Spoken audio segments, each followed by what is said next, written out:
প্রজাসাগরিক অবস্থায় এই কার্যক্রম আমাদের সমর্থন করুক সে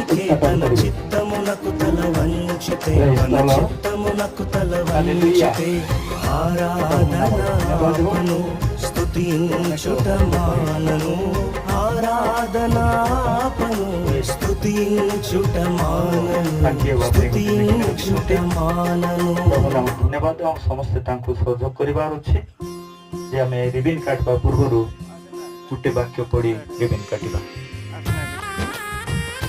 ଜହନ 10 ପର୍ବର 9 ପଦ ପଢ଼ନ୍ତୁ। ଜହନ 10ର 9 ପଦ ଦୟାକରି ପଢ଼ିବେ।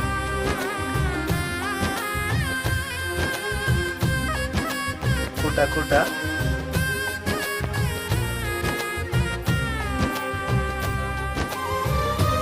ଆମେ